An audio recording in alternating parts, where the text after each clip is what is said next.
evidence will show. Okay. So, welcome to the. I don't even want to call this a podcast yet, but it's just a topic that me and my girlfriend chose out. Yikes! So welcome to the JayGEE JayTEE show. You know, woo! It's gonna get edited later. Hopefully, might be just raw cut footage just put on there, but yeah. But the evidence will show. Let me play that back for y'all for those who everybody should be familiar with who I'm talking about. But we just gonna play a little something for y'all. Sorry for the.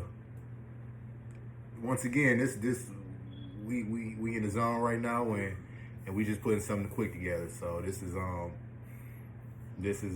as raw as it's gonna get. It's the raw footage. So ain't no edits, ain't none of that. Might have a little extra scenery here and there, you know, might cut straight to the point, but it's all raw footage. You see my hair ain't done, none of that, but that's besides the point though. It's not pertinent to the subject. But yeah. You're still fine. Thank you, sweetheart. Thank you.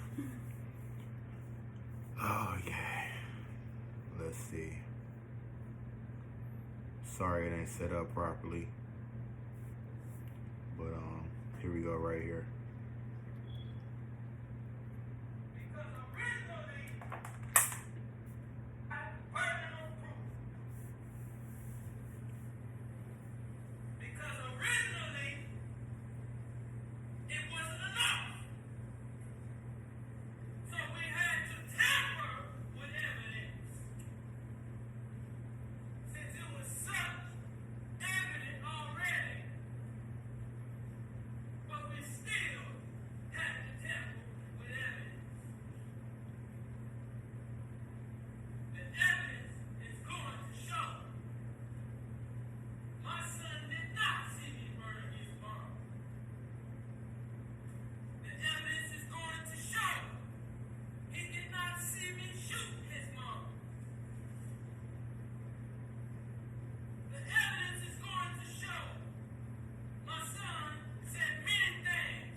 I'm gonna stop it right. I'm gonna stop it right there. That was probably like the biggest part that stood out to me out of all the words he said. I mean, he said some pretty good statements though. He was representing for himself, but those are the most profound and face forward words that stood out to me out of everything. You know, so that's gonna be the topic for today. I just wanted people just to see who it was, and you know, most people should be familiar with the subject and with the person, with what happened. I think it took place in down in Florida. Let me see. They got a Riverview man is facing 2 counts of murder and 1 count of attempted murder. And he elected to himself in his own murder trial, which means he'll be able to cross-examine his son, who was 8 years old at the time of his murder. He was accused of attacking his family, murdering his girlfriend, Kenyatta Barron, and their daughter, 9-year-old Ranivia. Ranivia. Sorry for that. Ranivia. So, we're going to do a small description, a little synopsis on everything. What do you think about that? Do you think he did it, or? I don't know. Really, I really don't. I know he did it now because I heard the whole trial and he basically confessed to doing it. Right. But at first I wasn't sure. And also, I feel like he should have got convicted. Yeah. Just like he did a great job definitely. representing himself. Definitely. And if he wouldn't have said that little confession in his closing arguments, that was a very compelling defense he built for himself. So the confession that she's talking about happened later on in the trial. I think he intentionally said that, kind of slipped his mind and it came out of his mouth. He just went along with it.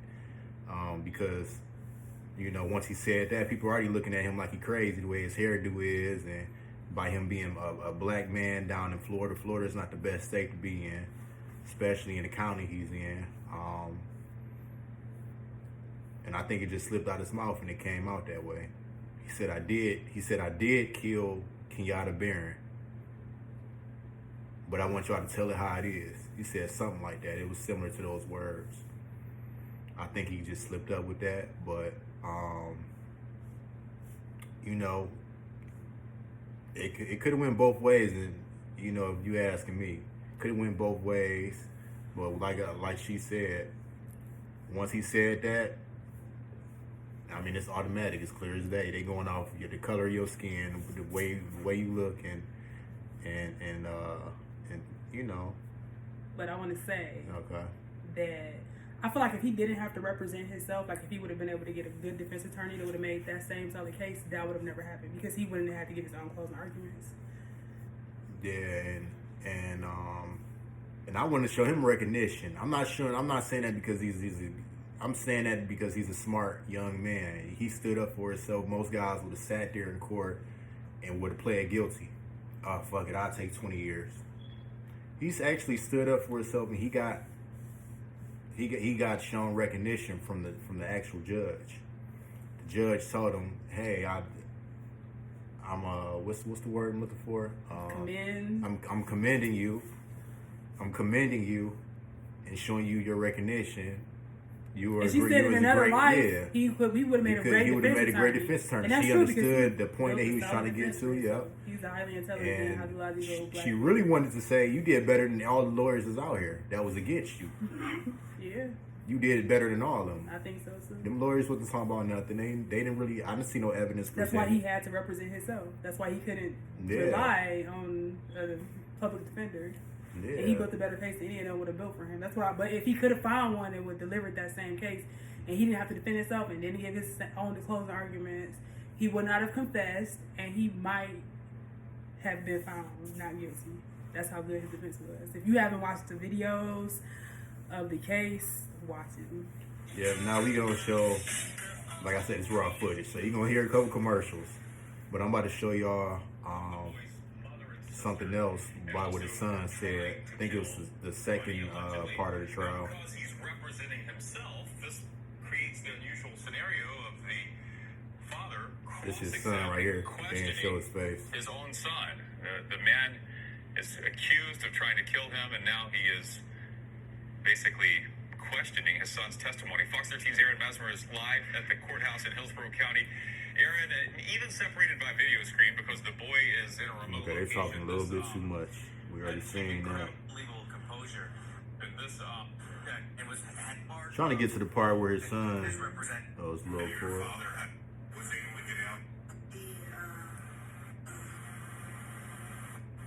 Okay, my bad.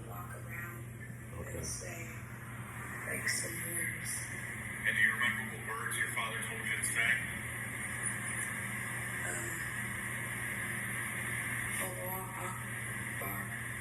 Allahu Akbar? Yes. Did he do something to your sister? Yes, he hit her with an axe. And then he went in the garage and followed him. He put me on the ground, and then he had his foot on top. I was laying on my stomach, he had his foot on top of me. Alright. Good. It's good to see you, man. Good to see you too. Did you see me shoot your mom? No. Did I hurt you that night of this incident? Yes. I did. And how did I hurt you? You stabbed me. And investigators have said that Ronnie O'Neal tried to set his son yeah. and their... So, for those who wasn't paying attention to that part, basically make a long story short, his son told them that that his father had stabbed him, and he heard a gunshot. He heard one gunshot, and supposedly he burned down the house afterwards to try to hide the evidence. And that's pretty much it. But you know, it's a lot. I ain't gonna say too much, but it's a lot that go on behind the scenes, and it's a lot that go on behind the scenes. And they could have. I've been in situations, several situations, where they would force the plaintiff to admit to certain things. The defendant. Okay, to admit to certain things. I'm sorry, I'm a little inebriated right now. So some of my words ain't gonna match up, but she got me though. She got my back. But excuse me. I was a little rude. But yeah, a lot of like I said, I've been in several situations where you could see it in their eyes and their face that they somehow got the defendant to admit to certain things that they didn't want to. The defendant get up there and stand, they'd be a little hesitant, they'd go one way with their words, and they'd go the adverse way out of nowhere. You know, it's a lot that go on behind the scenes that people are not aware of. But once again, I'm not going to get too deep into it. I'm trying to stick to this. We'll probably talk about that on the next subject or the next topic. But, you know, only evidence that they really had was that I think it was like a shotgun or something, a piece of a shotgun, half of a shotgun. But other than that, I don't think they had too much evidence because he burnt the place down where it was at. I don't think he could have done it. He's mentally ill, but I don't think he did. I honestly don't think he did it though. But who knows? You know, they didn't have too much evidence. They didn't present any evidence throughout this case, not that I've seen. But the case had been going on for 2 years, so right. You know, it was just now making it to Fox News. You know, down there. What else do you have to say about it? I was just saying you gotta watch it because it's parts of the trial where you would be like, wow, because like they really didn't have that much evidence on him, and that's why he was saying they tampered with evidence. One of the police officers that was there at the murder scene actually testified and said that he couldn't say that wasn't done in self-defense. Now I'm not saying this guy is innocent. I'm just saying he had a really good defense, and I feel like if he didn't have to represent himself, he would not have been found guilty. Because I don't think that if he wouldn't have made that confession in his closing statements, that they had enough evidence to convict him, for juries to convict him. Yeah, well, you know, like I said, he's getting his mind together down there right now. He's been sitting for a couple of years. Well, I think he was out on bond, and he got his mind right, he got the story right, but I think it took off to a jury trial about a week ago, and they found him guilty based off the jury. And I feel like that's something else that's unfair in the system, because the jury is only human. They could judge somebody just off the look of their look or the tone of their voice or anything, any type of adjective, and they apply it. Their own experiences, yeah, they have all human beings have some kind of bias, you know, some type of cultural bias. Yeah, so I feel like that's not even the best system to go off of. And that's just like, remember, I got jury duty soon. I got jury duty soon. This is going to be my first time ever in my life I've been on jury duty. So I'm probably going to come up against somebody that's possibly about to get locked up. So guess what I'm going to do? If he ain't do nothing too bad, I'm going to say not guilty. And I'm probably being biased. Say that on camera. I shouldn't say that on camera, but that's kind of biased. Because they might be able to use that to get a mistrial. Yeah, the prosecutors. You're right. I'm going to blur that out. But, right. Yeah, you know, I'm probably biased to my own people. Really not my own people, but, you know, just the people that's on papers like me. I get up here and say, yeah, he's not guilty, just to try to get him out of his situation. That's not being biased. Like, you just have sympathy and empathy for them, which is good. Sympathy, being sympathetic and empathetic to people is really good. If more of us had that, the world would be a better place. Yeah. But, Yeah, especially if it's for drugs. People should not go to jail for drugs. Like, no drugs whatsoever. Oh my God. Selling drugs, doing drugs, it's stupid. Drugs are 100% legal in Oregon. You want to party, you go to Oregon. Oh my God. Do anything. Because they understand That's my next go. decriminalization of drugs. Yeah, and will drugs. keep people, especially black men, out of jail. People don't deserve to go to jail for drugs. Yeah, and drugs is The government gave us drugs. They put drugs in America, so we shouldn't be punished for selling drugs or doing drugs. Nobody should. Yeah, Especially when there's not a lot of opportunity or money. Like, they giving us all of this money now, but why couldn't they give us this money before? Like, before COVID, that's crazy. I mean, they always had it in the ability, but it took a virus to make them give it to us. It's crazy. Okay, I'm done. That was my rant for today. Yeah, and I'm gonna add something to that. The way I feel, see, she know more. She know more about the law than I do. I'm more of a walker. Like I gain knowledge off of wisdom. So I'm gonna put it like this. I got caught up in the system off selling drugs, so I know I'm kind of like I kind of evaluate a lot of people, you know, who come around me because I'm trying to get these drugs off. But at the same time, once you get into it and make so much money, you more so into it to make their situation better. That's the person I became when I was involved in it. I'm not involved in it anymore, but when I was involved in it, I was trying to make people's situations better. So I stopped a lot of people from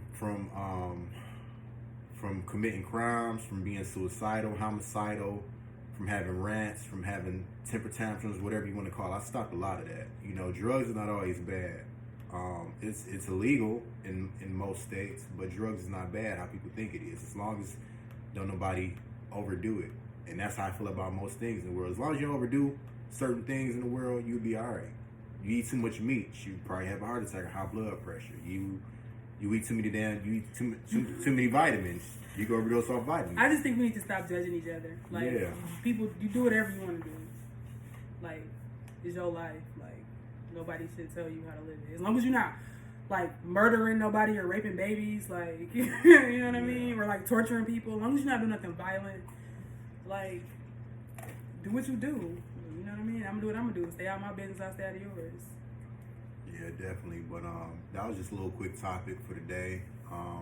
Hopefully people listen. If y'all don't, tune in next time. I know it's a little disorganized, but things will get better next time. You know, plus I'm a little inebriated, so hey, we're gonna have a better discussion. We're gonna have a better setup next time, and as time goes along, you know, we're gonna turn it into a real podcast. We'll probably invite a couple people, and you know, we're gonna do some different things, and just keep tuning in. All right, y'all.